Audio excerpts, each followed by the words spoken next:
ಸ್ವಾಮೀಜಿಗಳು ಕಾವಿ ಧರಿಸಿ ಮಠದಲ್ಲಿ ಕೂರುವ ಬದಲು ಧರ್ಮ ಜಾಗೃತಿಗೆ ಮುಂದಾಗಬೇಕು. ಬಸನಗೌಡ ಯತ್ನಾಳ್.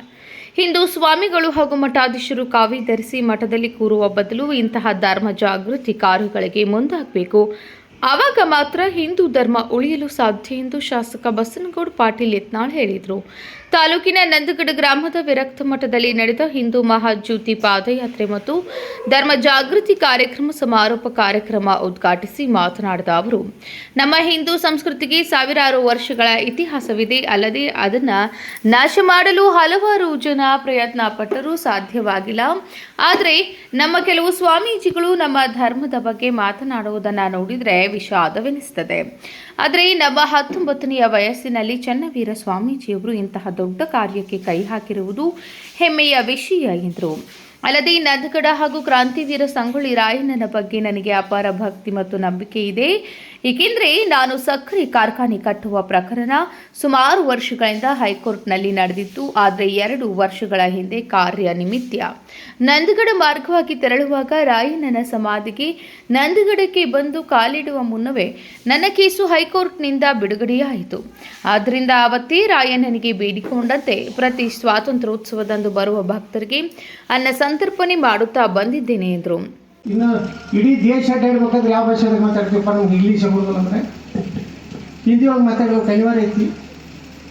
ಹಿಂಗೆ ಭಾಷಾ ಜಗಳಗಳು ಶಿವಾಜಿ ಮಹಾರಾಜರನ್ನ ಬೆಳವಡಿ ಮಲ್ಲಮ್ಮ ಸೋಲಿಸಿದ್ರು ಅಂತ ಹೇಳಿ ಒಂದು ಅಂದ್ರೆ ಬಟ್ ಎಷ್ಟು ಅಪಮಾನ ಆಗ್ತದೆ ಸನಾತನ ಧರ್ಮಕ್ಕೆ ಅಂದು ಎಲ್ಲಿನೂ ಅಂತ ಇತಿಹಾಸ ಇಲ್ಲ. ನಾನು ನಿನ್ನೆ ಸಹಜಿ ರಾಜೆ ಇಲ್ಲಿ ಬೆಂಗಳೂರಿನ ಒಂದು ಕಾಲದಲ್ಲಿ ಬೆಂಗಳೂರನ್ನು ಅವರ ಕಚೇರಿ ಇತ್ತು. ಅವರು ನಿನ್ನೆ ನಾವು ಹೋದಂಥ ಒಂದು ಹಳ್ಳಿಯದು ಯಾವುದಾದ್ರು ನೀನು ಹೋಗಿದ್ದೀರ ಹೊದಿಗೆರೆ, ಅಲ್ಲಿ ಸಹಜಿರಾಜವರು ವಾಪಸ್ ಬೆಂಗಳೂರಿಗೆ ಹೋಗುವಾಗ ಕುದುರೆಯಿಂದ ಏನೋ ಬಿದ್ದು ಆ ಕುದುರೆ ಅಡವಿದಿಂದ ಜಟ್ಕೊಂಡು ಬಂದು ಒಂದು ಸ್ಥಳದಾಗ ಅವ್ರದ್ದು ನಿಧನರಾಗ್ತಾರೆ. ಅಲ್ಲೇ ಅವ್ರದ್ದೊಂದು ಸಮಾಧಿ ಇದೆ. ಅಂದರೆ ಬೆಂಗಳೂರನ್ನು ಒಂದು ಕಾಲದಲ್ಲಿ ಆಳಿದವರು ಛತ್ರಪತಿ ಶಿವಾಜಿ ಮಹಾರಾಜರ ವಂಶದವರು ಏನಂತದನ್ನು ನಾವು ಯಾವುದು ನೆನಪಾಡಬಾರ್ದು. ನಾವು ಹೋಗಿ ಅಲ್ಲಿ ನೋಡಿದೆ ಏನೂ ಇಲ್ಲ ಪಾಪ. ಒಂದು ಬೈಲಾಗ ಒಂದು ಸಮಾಧಿ ಇದೆ. ಅದು ASIದು ತಕರಾರು, ಕರ್ನಾಟಕ ಸರ್ಕಾರದವರು ಸರಿಯಾಗಿ ಎಲ್ಲರೂ ಭಾಷಣ ಮಾಡ್ತಾರೆ. ಆದರೆ ಇದೇ ಮರಾಠ ಅಭಿವೃದ್ಧಿ ನಿಗಮ ಆಗುವಾಗ ನಾನೇ ಇದೇ ಬೆಳಗಾವಿ ಅಧಿವೇಶನದಲ್ಲಿ ಮಾತಾಡಿದೆ. ಅವಾಗ ಕೆಲವೊಂದು ಮಂದಿದ್ದು ಏನು ತಕರಾರು ಅಂದರೆ ಮರಾಠಿಯರು, ನಾಂದೇ ಮರಾಠಿ ಬೇರೆ ಮರಾಠ ಬೇರೆ, ನಿಮ್ಗಿಂತ ಚಂದ ಮಾತಾಡ್ತಾರೆ ಮರಾಠರು ಹೇಳಿದೆ ಕನ್ನಡ. ಅವ್ರು ನಮ್ಗಿಂತ ಚಂದಾಗಿ ಮೆಸೇಜ್ ಮಾಡ್ತಿರ್ತಾರೆ. ನಮ್ಮ ಬಿಜಾಪುರನಾಗ ನಮ್ಮ ಹುಡುಗರು ಮಾಡ್ತಾವು. ಅದನ್ನು ಭಾಷೆಗೆ ಒಯ್ದು ಒಂದು ಸಮುದಾಯವನ್ನು ಅಪಮಾನ ಮಾಡುವಂಥದ್ದು ಏನು ನಡೀತಾ ಇದೆ ವ್ಯವಸ್ಥಿತವಾಗಿ ನಮ್ಮಲ್ಲಿ ಜಗಳ ಹಚ್ಚಲಿಕ್ಕೆ ಮಾಡುವಂಥ ವ್ಯವಸ್ಥೆ ಇದೆ. ಶಿವಾಜಿ ಮಹಾರಾಜರನ್ನ ಅವರೇ ಬರೆದು ಕೊಟ್ಟಂಥದ್ದಿದೆ. ಯಾರಿಗೆ? ಬೆಳವಡಿ ಮಲ್ಲಮ್ಮ ಏನಂತೇಳಿ ನನ್ನ ಸಹೋದರಿಯ ಸ್ಥಾನ ಕೊಟ್ಟು ಅವರಿಗೆ ಗೌರವವನ್ನು ಕೊಟ್ಟಂಥವ್ರು ಶಿವಾಜಿ ಮಹಾರಾಜರು. ಅಲ್ಲಿ ಬೆಳವಡಿ ಮಲ್ಲಮ್ಮ, ಕೆಳದಿ ಚೆನ್ನಮ್ಮ, ಎಲ್ಲಿ ರಾಜಾರಾಮ್ ಶಿವಾಜಿ ಮಹಾರಾಜರ ಸುಪುತ್ರ ಏನು ರಾಜಾರಾಮ್ ಇದ್ದರು, ಅವರನ್ನು ಔರಂಗಜೇಬ ಹುಡುಕ್ಯಾಡಿ ಬೆನ್ನು ಹತ್ತಾನೆ. ಅವ್ರಿಗೆ ರಕ್ಷಣೆ ಕೊಟ್ಟವ್ರು ಯಾರು? ಕೆಳದಿ ಚೆನ್ನಮ್ಮ.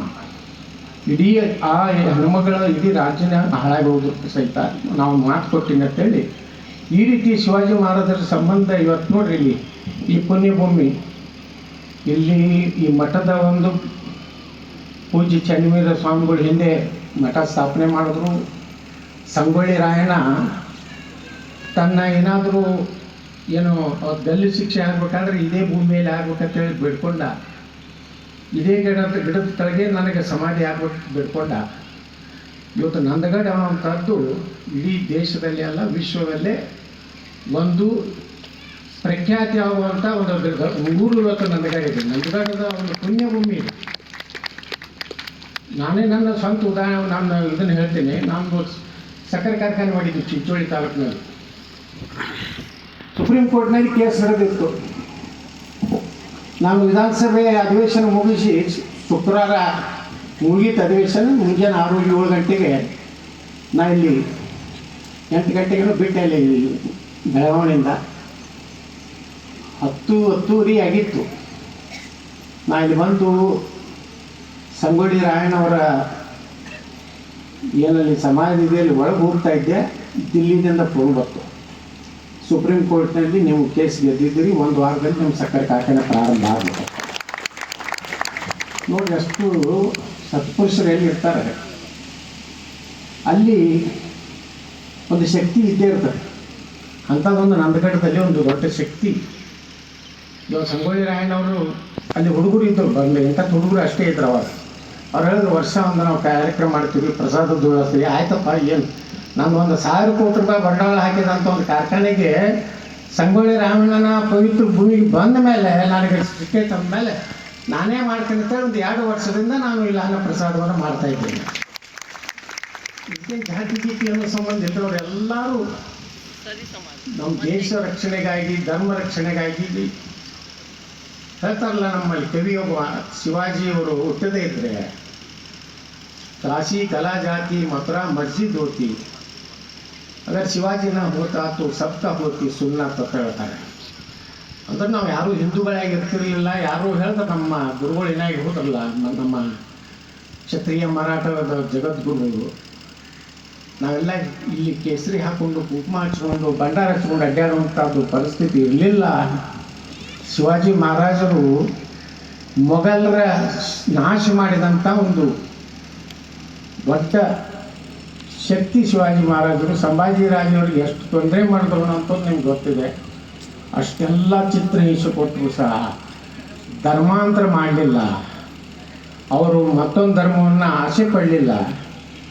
ಈ ರೀತಿ ನಮ್ಮ ಭಾಗದಲ್ಲಿ ವೀರರಾಣಿ ಕಿತ್ತೂರು ಚೆನ್ನಮ್ಮನವರು, ಜಗಜ್ಯೋತಿ ಬಸವೇಶ್ವರವರು, ಸಂಗೊಳ್ಳಿ ರಾಯಣ್ಣವರು, ಅನೇಕ ಒಬ್ಬರೇ ಸಂಗೊಳ್ಳಿ ರಾಯಣ್ಣ ಕೂಡ ಒಂದು ಎಷ್ಟು ಮಂದಿ. ಕಾರ್ಯಕ್ರಮದ ಅಧ್ಯಕ್ಷತೆ ವಹಿಸಿ ಮಾತನಾಡಿದ ಖಾನಾಪುರ ಶಾಸಕ ವಿಠ್ಠಲ್ ಹಲ್ಗೀಕರ್, ಇಂದಿನ ನಮ್ಮ ಯುವ ಪೀಳಿಗೆ ಮೊಬೈಲ್ ಮತ್ತು ಗಾಂಜಾದಂತಹ ದುಶ್ಚಟಗಳಿಗೆ ದಾಸರಾಗುತ್ತಿದ್ದು ಸಾಕಷ್ಟು ಕಳವಳದ ವಿಷಯವಾಗಿದೆ. ಅಂತಹ ಯುವಕರಿಗೆ ಇಂತಹ ಎಳೆ ವಯಸ್ಸಿನಲ್ಲಿ ಧರ್ಮ ಜಾಗೃತಿ ಕಾರ್ಯಕ್ಕೆ ಕೈ ಹಾಕಿರುವ ವಿರಕ್ತ ಮಠದ ಚನ್ನವೀರ ಶ್ರೀಗಳು ಮಾದರಿಯಾಗಿದ್ದಾರೆ. ಧರ್ಮ ಉಳಿದರೆ ನಾವೆಲ್ಲ. ಆದ್ದರಿಂದ ಇಂತಹ ಕಾರ್ಯಗಳಿಗೆ ಆದಷ್ಟು ಶ್ರೀಗಳಿಗೆ ತನು ಮನ ಧನದಿಂದ ಕೈ ಜೋಡಿಸುವಂತೆ ಭಕ್ತರಲ್ಲಿ ಮನವಿ ಮಾಡಿಕೊಂಡರು.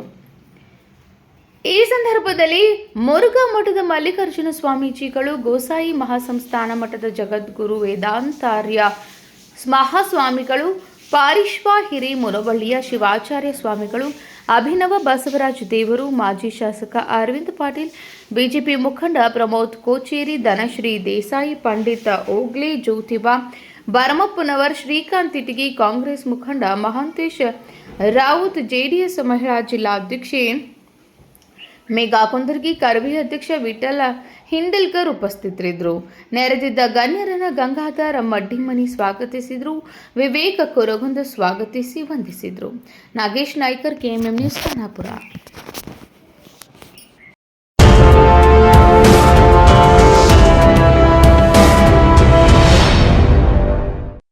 ಜಗಮಗ ಜಗಮಗ ಹೊಳೆಯುವ ಕಣ್ಣುಗಳು, ಹೃದಯದಿ ಹರುಷದ ಅಲೆಗಳು.